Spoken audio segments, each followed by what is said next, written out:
মমতা ব্যানার্জি কি হিন্দুদের মুখ্যমন্ত্রী? উনি জেহাদি, মৌলবাদী, জঙ্গিবাদ, তোলাবাজ এদের মুখ্যমন্ত্রী। মৌলবাদী আজকে জেহাদিদের হাতে আজকে পশ্চিমবঙ্গের শাসন ব্যবস্থাকে মুখ্যমন্ত্রী মমতা ব্যানার্জি তুলে দিয়েছে। ওরা যেই পরিস্থিতি তৈরি করছে, আগামী দিন হিন্দুদের মরতে হবে। মমতা ব্যানার্জি লেখেন এখানে, খুব আমাদের কাছে খুব প্রশ্ন যে উনি যে সত্যি কি উনি ব্রাহ্মণের ঘরের মেয়ে? উনি মুখ্যমন্ত্রীর ক্ষমতা আছে হুমায়ুন কবিরের ছেলেকে আটকে রাখার? হিন্দুরা তো চিন্তিত অবশ্যই, কিন্তু আজকে আমাদের মুখ্যমন্ত্রী নীরব এই বিষয়ে। আজকে প্রথমেই বলি, আমাদের মুখ্যমন্ত্রী নীরব কেন? আসলে আমাদের মুখ্যমন্ত্রী মমতা ব্যানার্জি কি হিন্দুদের মুখ্যমন্ত্রী? উনি জেহাদি, মৌলবাদী, জঙ্গিবাদ, তোলাবাজ এদের মুখ্যমন্ত্রী। তাই উনি কিন্তু দেখুন, মুখ্যমন্ত্রী কিন্তু কোনো শব্দ নেই, একটি কথা উনি বলছেন না। কারণ উনি যেভাবে এই 2011 থেকে আজকে 2025, আজকে প্রায় 14.5 বছর ধরে উনি যেভাবে জেহাদিদের দ্বারা এই পশ্চিমবঙ্গকে চালাচ্ছে, যে পশ্চিমবঙ্গের শাসন ব্যবস্থাকে উনি কায়েম করেছে। আজকে একদিকে যেমন আমি বলি যে ওদিকে যেমন জিন্নাহ তৈরি করে ফেলেছে, এদিকে সুরাবর্দি তৈরি করে ফেলেছে। মানে আজকে জনাব ফিরহাদ হাকিম উনি কিছুদিন আগে কি বলছেন? উনি বলছেন যে হিন্দু ধর্মে যারা জন্মগ্রহণ করেছে তারা দুর্ভাগা, অভাগা। আর কিছুদিন পরে 50% হিন্দুরা তারা উর্দুতে কথা বলবে। এ কথার অর্থ কি? তার মানে কিভাবে মানে হিন্দু সনাতনী ধর্মকে মানে এদের হাতে তুলে দেওয়া হয়েছে। হুমায়ুন কবির কি করছেন? উনি আজকে বাবরি মসজিদ আজকে শিলান্যাস করছে। বাবরি মসজিদ নিয়ে আজকে যেভাবে উনি উৎসাহিত, একেবারে সারা পশ্চিমবঙ্গ মানুষকে বার্তা দিচ্ছে। আজকে এই হুমায়ুন কবির, ফিরহাদ হাকিমের মতন লোক মানে আজকে মৌলবাদী, আজকে জিহাদিদের হাতে আজকে পশ্চিমবঙ্গের শাসন ব্যবস্থাকে মুখ্যমন্ত্রী মমতা ব্যানার্জি তুলে দিয়েছে। আজকে এই যে দুধেল গাই, তাদেরকে কিন্তু আর মাথা থেকে নামাতে পারবে না। আজকে দেখুন, মুখ্যমন্ত্রী মমতা ব্যানার্জি কিছুদিন আগে একটা বিবৃতি দিয়েছিলেন যে ইকো পার্কে দুর্গাঙ্গন মানে একটা তৈরি করার চিন্তা ভাবনা করেছে। তো সেখানে দুর্গাঙ্গন করার ভেবেছিল, কিন্তু গতকাল কিন্তু সেখানে ওই জেহাদিদের দ্বারা কিন্তু উনি যখনই তাদের চাপ সৃষ্টির মুখে উনি কিন্তু মাথা নত করতে হয়েছে। সেখান থেকে কিন্তু উনি গো ব্যাক করে উনি এখন চিন্তা করছে যে কোথায় এই দুর্গাঙ্গন করা যাবে। এটাও মুখ্যমন্ত্রী দেখুন, আজকে উনি হয়তো হিন্দুদের জন্য ভাবছে। এবারে হিন্দুরা যেভাবে ওনার বিপক্ষে চলে গেছে, কারণ আজকের প্রত্যেকটি ক্ষেত্রে আমরা দেখেছি হিন্দুদের কোনো কিছুতেই, হিন্দুরা আক্রান্ত হোক, হিন্দুদের দেবদেবীর মূর্তি ভাঙা হোক, কোথাও 2024-এ আমরা কি দেখেছি? আজকে পার্ক সার্কাসে আজকে দুর্গাপুজোয় আজকে চণ্ডীপাঠ করতে দেওয়া হবে না। মানে এই জেহাদিরা চণ্ডীপাঠ বন্ধ করতে হবে। এই যে বিষয়গুলো আজকে সারা পশ্চিমবঙ্গ জুড়ে আজকে হিন্দুদের অস্তিত্বকে একদম বিলুপ্ত করে দেওয়ার চেষ্টা করছে। মুখ্যমন্ত্রী আজকে যদি চেষ্টাও করে হিন্দুদের জন্য, ভাবে যে উনি ভাবছেন হয়তো হিন্দুদেরকে আজকে দুর্গাঙ্গন করবেন বা হিন্দুদের জন্য দেবদেবীর মূর্তি করবেন, কেন? ওনাকে এটা করার দরকার কি আছে? হিন্দুদের জন্য ওনাকে আর ভাবতে হবে না। আগে উনি ভাবুন যে সমস্ত বেকার ছেলেমেয়েরা রয়েছে, আজকে বেকার ছেলেমেয়েরা আজকে 26,000, যে আজও পর্যন্ত তাদের নিয়ে কোনো ভাবনা নেই। আজকে তাদের কি হবে? আজকে হিন্দুরা কিন্তু বুঝেছে, হিন্দু সনাতনীরা কিন্তু বুঝতে পেরেছে যে আজকে মমতা ব্যানার্জি যেভাবে পশ্চিমবঙ্গের একদম মানে শেষ অবস্থা করে দিচ্ছে, করুণ অবস্থা।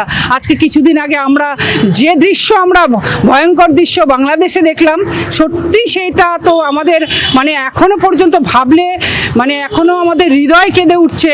যে দীপুচন্দ্র দাসের যে জীবন্ত জ্বালিয়ে দেওয়া ইউনূস সরকারের বাংলাদেশে, আজকে ঠিক তেমনি ইউনূসের বোন বাংলাদেশে ইউনূস করছেন, আর পশ্চিমবাংলায় আমাদের মুখ্যমন্ত্রী মমতা ব্যানার্জি সেই একই জিনিস করছে। আজকে হরগোবিন্দ চন্দ্র দাসকে কেন মরতে হয়েছিল? শুধুমাত্র হিন্দু হবার জন্য। তারা কিন্তু সেকুলার পন্থীতে বিশ্বাসী ছিল। শেষ অবস্থায় তারা কিন্তু সেকুলার পন্থীতে, শুধুমাত্র তাদের অপরাধ কোথায় ছিল? অপরাধ ছিল তারা হচ্ছে হিন্দু দেবদেবীর মূর্তি বানাতো, এটা ছিল তাদের অপরাধ।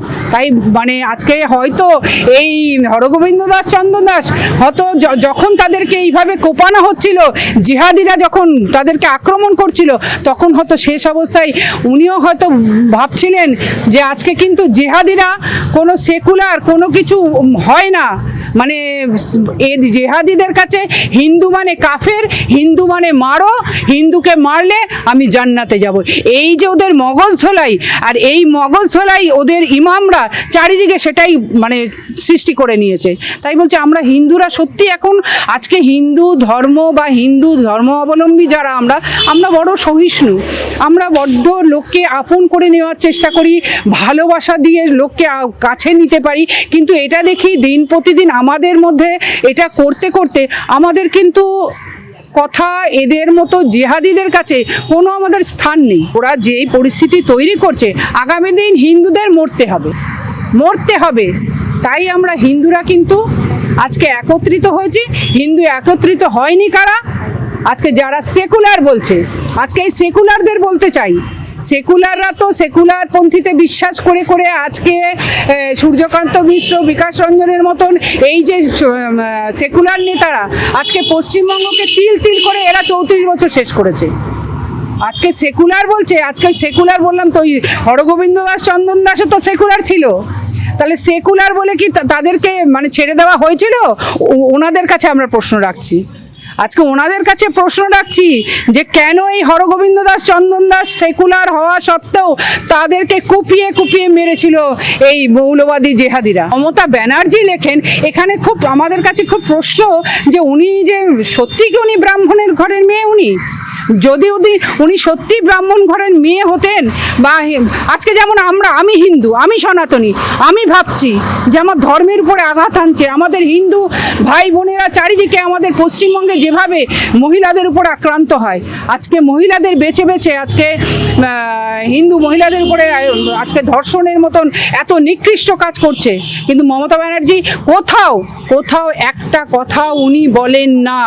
কারণ এটাই আমাদের কাছে প্রশ্ন, উনি যে ব্যানার্জি পদবী লেখেন আদতে উনি কি ব্যানার্জি? কিছু ক্ষেত্রে তো ওই হ্যাঁ সেকুলার পন্থীতে, আজকে বললাম সিপিএম সেকুলার পন্থী, তারা চুপচাপ। আর মুখ্যমন্ত্রী মমতা ব্যানার্জি উনি তো হিন্দু সনাতনীদের মুখ্যমন্ত্রী নন, উনি চুপচাপ থাকবেনই, কারণ এই জেহাদিদের দ্বারা যে আক্রান্ত হচ্ছে সেখানে মুখ খুললে ওনার বিপদ। যদি প্রথমে আক্রমণ হয়, আগে কিন্তু মুখ্যমন্ত্রী আক্রমণ হবে। নাহলে দেখুন আজকে জনাব ফিরহাদ হাকিম আজকে বলতে পারে হিন্দু ধর্ম যারা জন্মগ্রহণ করেছে তারা দুর্ভাগা, আজকে কিছুদিন পরে আজকে হিন্দু 50% উর্দুতে কথা বলবে, এই ধরনের আশকারা, এই ধরনের সাহস কোথা থেকে পাচ্ছে মমতা ব্যানার্জি? এই যে জিহাদি আর এই দুধেল গাইদের শুধুমাত্র তুষ্টি, মানে তাদেরকে কি করে সন্তুষ্ট করবে? হিন্দু ধর্মকে উনি গন্ধা ধর্ম বলছেন, কেন বলছেন আজকে? এটা হচ্ছে ওনাদেরকে সন্তুষ্টি করা, যে এই যে সন্তুষ্টি করতে করতে এমন একটা জায়গা এসে গেছে না, আজকে উনি কিন্তু চাইলেও আর ওনাদেরকে ফেরাতে পারবে না এই জিহাদি চিন্তাধারার মানুষদেরকে। অ্যাকচুয়ালি যারা এখনো শীত ঘুমে রয়েছেন, যারা হিন্দু, আজকে ভাবুন আজকে যে সমস্ত হিন্দুরা কি বলুন তো, এই সেকুলার পন্থী হিন্দুরা আর কিছু এই তোলাবাজ, তৃণমূলের কিছু তোলাবাজ যারা, তারা আজকে ভাবছে যা হচ্ছে, কিন্তু আমার তো এখন ঠিকঠাক আছে, আমি ভালো আছি। ওরা জানে না পাঁঠার দোকানে যখন একটি পাঁঠাকে কাটা হয় আর পরের পাঁঠাটি কিন্তু ছাগল পাতা এই কাঁঠাল পাতা চিবোতেই থাকে, ও জানে না, ছাগল জানে না যে আমাকেও কিন্তু কাটবে এবারে। মানে ওটাই বলবো, আজকে হিন্দুরা আজকে জাগৃত হন, বেরিয়ে আসুন। আপনিও কিন্তু পেছনের সারিতেই রয়েছেন, আপনি কাঁঠাল পাতা চিবিয়ে ভাবছেন আমি ভালো আছি, আমার তো কিছু হচ্ছে না, আমার তো বাড়ি আছে, গাড়ি হচ্ছে, একটার জায়গায় 2-4টে হচ্ছে। আজকে বলছি এই জেহাদিরা মানে কিছু করার আগে না, আমাকে করার আগে না, ওই তাদেরকে করবে, কারণ তাদের হাতে অর্থ আছে, টাকা আছে, কোটি কোটি টাকা আছে, ওদেরকে আগে ধরবে। আজকে ওদেরকে আগে ধরবে, আমাকে পরে ধরবে। আমি হিন্দু সনাতনী হলেও আমার লিস্টটা হয়তো তার পেছনেই থাকবে।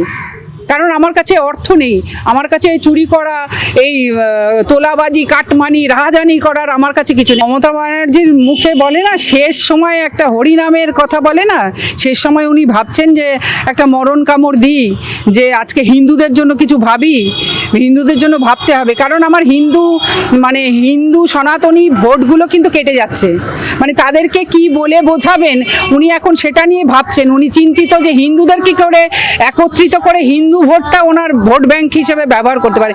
উনি তো এতদিন জেহাদি, আজকে মৌলবাদী, আজকে রোহিঙ্গাদের নিয়ে মর্ত ছিল, সেই নিয়ে উনি গদিটা বাঁচিয়েছেন। আজকে তো SIR হয়ে বহু হিন্দু, মুসলিম, রোহিঙ্গা, জেহাদিরা আজকে পশ্চিমবঙ্গ থেকে বিতাড়িত হয়েছে বা তো চলে যেতে বাধ্য হয়েছে। স্বাভাবিক কারণে সেই ভোট ব্যাংকগুলো পূর্ণ করার রাস্তা উনি খুঁজে পাচ্ছেন না। তো উনি এখন চিন্তা করছে হিন্দুদের কি করে একটা বোঝানো যায় বা তাদেরকে কিভাবে একটা ভালো চিন্তা করছে এটা বোঝাতে চেষ্টা করছেন উনি। হিন্দুদের এত দেবদেবীর মূর্তি বা মন্দির বানানো নিয়ে উনি কেন এত উৎসাহিত হলেন হঠাৎ করে? আজকে 26,000 ছেলেমেয়েরা যারা আজকে বসে আছে পথে, তাদের কথা ভাবুন, তাদের কিভাবে চাকরি তাদেরকে সঠিকভাবে দেওয়া যায়, তারা ন্যায্য যারা রয়েছে সেই ব্যাপারে উনি কি বলবেন? আজকে দুর্গাঙ্গন করে কি হবে? দুর্গাঙ্গন চাই না, আর আজকে দরকার নেই আর দুর্গাঙ্গন। আজকে আমাদের দরকার, আজকে আমাদের শিক্ষিত ছেলে মেয়েদের কর্মসংস্থানের কি সঠিক ব্যবস্থা দিচ্ছেন উনি? সরাসরি সে কথাটা বলুন। উনি দুর্গাঙ্গন দিয়ে উনি শিক্ষিত ছেলে মেয়েদের কর্মসংস্থান হবে বা কি হবে সেটা ভাবছেন, এটার আমরা বুঝতে পারছি না উনি কি বলতে চাইছেন। কুণাল ঘোষের মতন এই যে ওনার কথার উত্তর দিতে সত্যি ইচ্ছে করে না, যিনি নাকি এক সময় পিজন ভ্যান পিটিয়ে বলেছিলেন মুখ্যমন্ত্রী সারদার সবচাইতে বেনিফিশিয়ারি, এখন উনি বলছেন বিজেপিরা ভাগ করছে। আজকে দেখুন, ওনার এই কথাটা আমি কিছু বলতে চাই না এই বিষয়ে। আজকে আমাদের বিরোধী দলনেতা আজকে যেভাবে সারা পশ্চিমবঙ্গ জুড়ে যেভাবে পরিবর্তন সংকল্প যাত্রা, কন্যা সুরক্ষা যাত্রা যেভাবে উনি করে চলেছেন, আজকে হিন্দু সনাতনীদের জন্য যেভাবে সারা পশ্চিমবঙ্গ আজকে চারিদিকে উনি ছুটে বেড়াচ্ছেন শুধুমাত্র হিন্দু সনাতনীদের রক্ষা করবার জন্য, তা সেখানে এই কুণাল ঘোষের মতন কুলাঙ্গারের কথা আমরা জবাব দিতে আমরা রাজি নই। মুখ্যমন্ত্রীর ক্ষমতা আছে, মুখ্যমন্ত্রীর ক্ষমতা আছে হুমায়ুন কবিরের ছেলেকে আটকে রাখার? এদের কাছ থেকে কখনো তারা পাবে না, সুবিচার কখনো পাবে না। কারণ হুমায়ুন কবিরের গায়ে হাত দেওয়া, হুমায়ুন কবিরের ছেলের গায়ে হাত দেওয়ার ক্ষমতা নেই। মমতা ব্যানার্জি সেই জিনিস তৈরি করে ফেলেছে পশ্চিমবঙ্গে, সেটাই উনি আজকে এই জেহাদি, আজকে মৌলবাদী, আজকে এই ধরনের শাসন ব্যবস্থা সারা পশ্চিমবঙ্গে কায়েম করে ফেলেছে। তাই মমতা ব্যানার্জি হুমায়ুন কবিরের ছেলেকে আটকে রাখার ক্ষমতা আর মমতা ব্যানার্জির নেই।